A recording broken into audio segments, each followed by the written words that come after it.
Salut les amis, j'espère que vous allez bien. Victoire du Barça, 3-1 sur la pelouse du Real Oviedo. C'était un match difficile, que le score ne nous montre pas. Bien qu'on ait eu 80% de possession de balle, j'ai vu les statistiques à la fin du match. J'ai même regardé le match, c'était ahurissant. Le fait est que le Real Oviedo avait son plan en tête. Ils l'ont exécuté presque à la perfection. Mais c'était pas parfait vu que c'était le Barça en face. Ils ont fini par perdre le match. Pourtant, le Real Oviedo qui faisait la bonne opération en première période, vu qu'à la pause, le Barça était mené 1-0.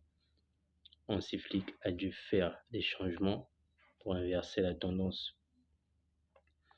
car les entrants ont vraiment apporté un nouveau souffle à l'équipe, un peu plus d'attaque et on a été incisif devant le but.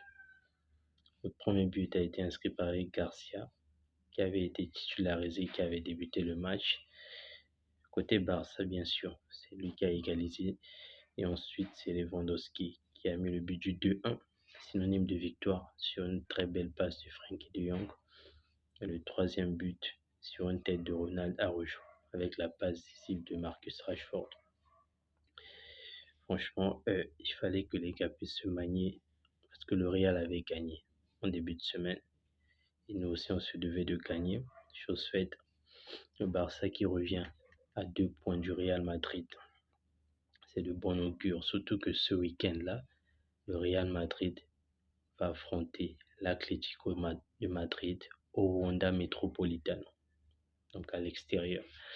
Quand on sait la difficulté du Real et de quasiment toutes les équipes de Liga à battre cette équipe de l'Atlético, on peut s'attendre en tout cas qu'il y ait partage du point entre ces deux équipes, ce qui pourrait profiter au Barça, qui aura également un match difficile avec cette équipe de la Real Sociedad.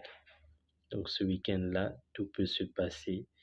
Mais le plus important, c'est que le Barça ait gagné et que le Barça ait réduit à nouveau l'écart avec le Real Madrid. D'ailleurs, le Classico, c'est le 26 octobre prochain. On connaît même l'heure, 16h15. Et ça risque d'être très chaud. Merci les gars d'avoir suivi ma vidéo et on se dit à très bientôt.